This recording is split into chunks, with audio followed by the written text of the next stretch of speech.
दोस्तों, आज की वीडियो थोड़ी विशेष है। आज हम बात करने वाले हैं करवा चौथ के बारे में।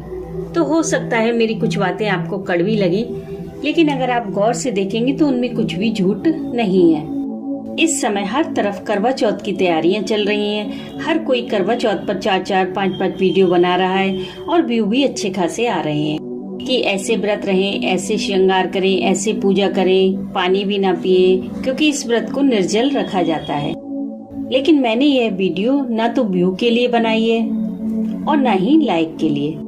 मैं सिर्फ एक बात जानना चाहती हूँ आप सभी से कि सारे व्रत महिलाओं को ही क्यों करने पड़ते हैं, चाहे वो हरियाली तीज हो, बट अमावस्या हो या फिर करवा चौथ। तीज और अमावस्या का तो फिर भी ठीक है, लेकिन करवा चौथ उसमें तो एक बूंद पानी भी गले से नीचे नहीं जा सकता। इतना भ्रम फैला दिया गया है कि कोई चाह कर भी इसका विरोध नहीं कर सकता। तो क्या सारे व्रत महिलाओं को ही करने पड़ते हैं? भगवान की क्या महिलाओं से दुश्मनी थी कि सारे व्रत उन्होंने महिलाओं के लिए ही बना दिए, आदमियों के लिए कोई व्रत नहीं बनाया? और तो और नवरात्रि का जो पहला और आखिरी व्रत भी पतिदेव रखते हैं, वह सारी तैयारियां भी पत्नी को ही करके देनी पड़ती है, तब जाके पतिदेव पूजा करते हैं, वो भी बड़े एहसान से।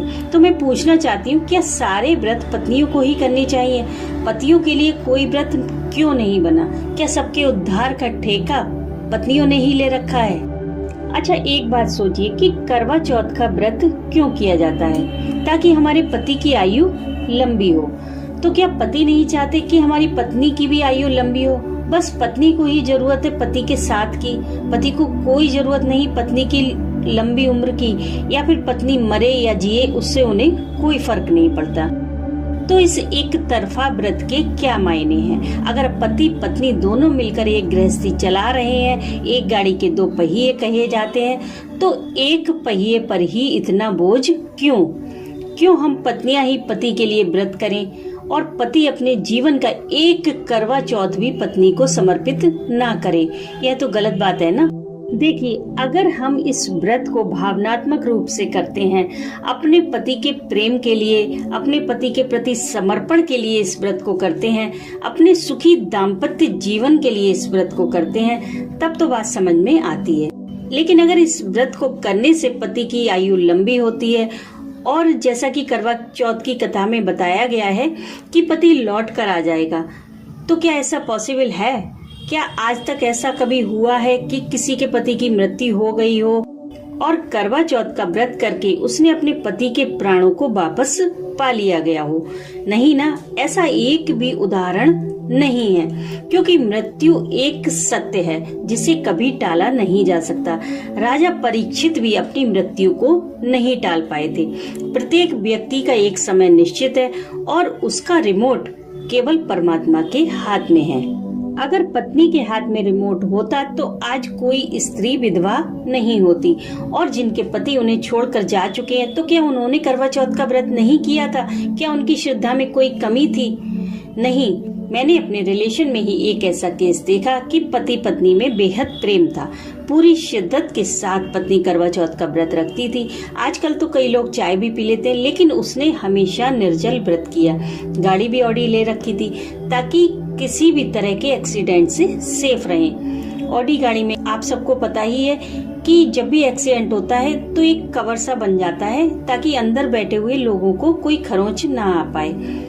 लेकिन जब उसके पति का एक्सीडेंट हुआ तो वो ऑडी के बाहर खड़े थे और एक साधारण सी बाइक की टक्कर से ऑन द स्पॉट उनकी डेथ हो गई। इससे यही साबित होता है कि हम कितना भी सुरक्षा कवच बना लें, मौत जब आनी है तब आएगी ही। जब मैंने उस समय पत्नी को बुरी तरह बिलखते देखा, तब मन में एक ख्याल जरूर आया कि काश ये सच होता कि करवा चौथ व्रत के प्रभाव से पति के प्राण वापस आ पाते, लेकिन ऐसा संभव नहीं है। तो क्या मायने हैं इस व्रत के?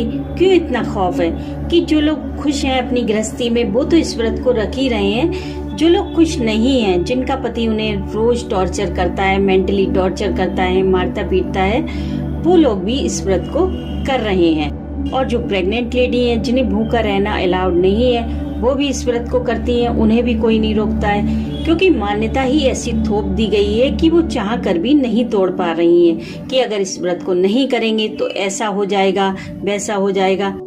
लेकिन आज के समय में मुझे एक भी उदाहरण ऐसा दिखाई नहीं देता कि कोई अपने पति को मौत के मुंह से वापस लेकर आई हो। ऐसी कोई सती सावित्री यहाँ पर नहीं है।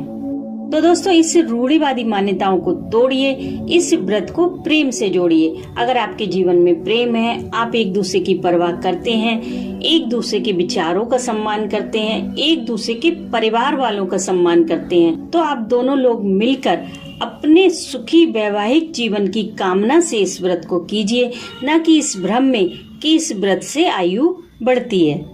क्योंकि अगर ऐसा होता तो आज औरत पूरी दुनिया पर राज कर रही होती, क्योंकि उसके हाथ में एक व्रत की पावर होती जिससे वह अपने पति की आयु को घटा या बढ़ा सकती थी। लेकिन ऐसा नहीं है, तो इस डर से बाहर निकलिए। पहले की बात और थी। पहले महिलाएं घर में रहा करती थी, कोई ज्यादा काम होता नहीं था, तो इस तरह के व्रत पूजा पाठ आदि में बिजी रहती थी।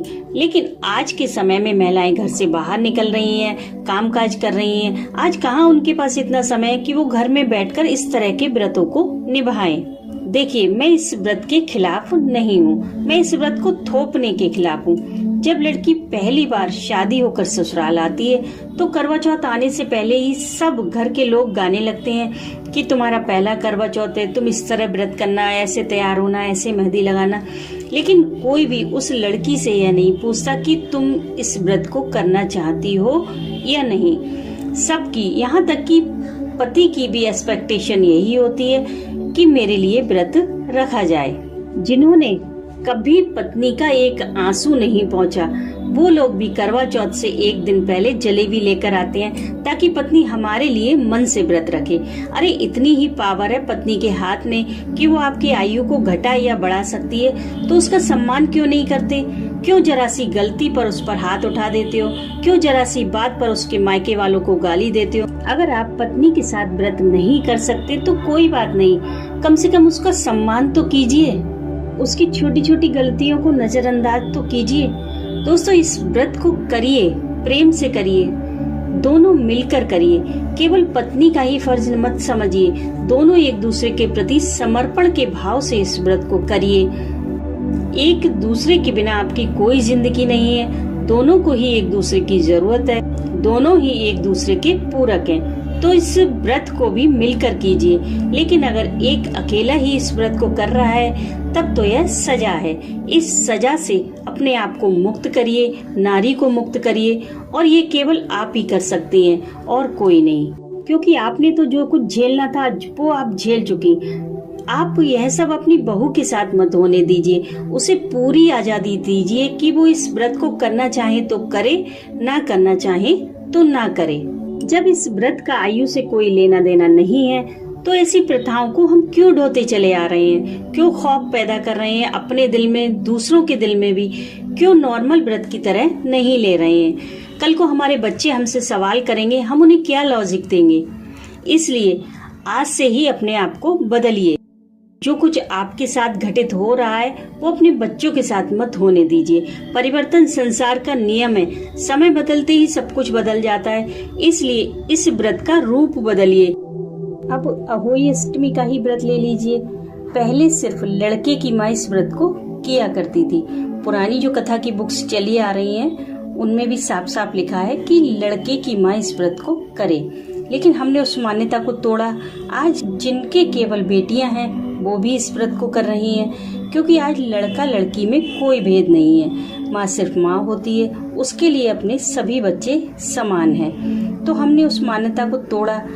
थोड़े दिन बाद आप देखेंगे जिस बुक्स में लिखा है कि लड़के की माँ इस व्रत को करे, वहाँ पर भी लिखा आ जाएगा कि बच्चों की माँ इस व्रत को करे। तो ये सारी बुक्स भी हमारे माइंडसेट के हिसाब से चलती हैं कि हम क्या चाहते हैं, और ये सब इंसान ही चाहते हैं, कोई ऊपर से बनकर नहीं आई है। इसलिए खुद को बदलिए, जमाना अपने आप बदल जाएगा। इस व्रत को इतना जटिल मत बनाइए, ना ही जीवन मृत्यु से जोड़िए। क्योंकि धार्मिक मान्यताओं के रूप में इसका कोई महत्व नहीं है। वो तो टीवी सीरियल वालों ने, फिल्म वालों ने इस व्रत को बढ़ावा दे दिया है। बाकी ये आप अगर इस व्रत को सजने संवरने के लिए कर रहे हैं, गिफ्ट के लिए इस व्रत को कर रहे हैं तो बात अलग है, लेकिन डर की वजह से इस व्रत को मत कीजिए या फिर किसी के दबाव में आकर इस व्रत को मत कीजिए, क्योंकि इस व्रत की कहानी ही 2-3 है। किसे सच माने, अगर पत्नी के हाथ में इतनी पावर होती आयु को बढ़ाने की तो कथा में यह भी लिखा होता कि पत्नी का सम्मान करो, क्योंकि जो आपकी आयु को बढ़ा सकता है उससे ज्यादा कीमती आपके लिए कौन होगा। देखिए, जो लोग अपनी पत्नी का सम्मान करते हैं, उसका साथ देते हैं, उनको मेरा नमन है। लेकिन अगर मेरी बातों से किसी के दिल को ठेस पहुंची हो तो मैं हाथ जोड़कर माफी चाहती हूँ। लेकिन इस व्रत की सच्चाई यही है जो कभी बदल नहीं सकती। मैंने यह वीडियो लाइक के लिए नहीं बनाया है, सिर्फ इतना बताने की कोशिश की है कि जो करें दिल से करें, किसी के डर से या दबाव में ना करें।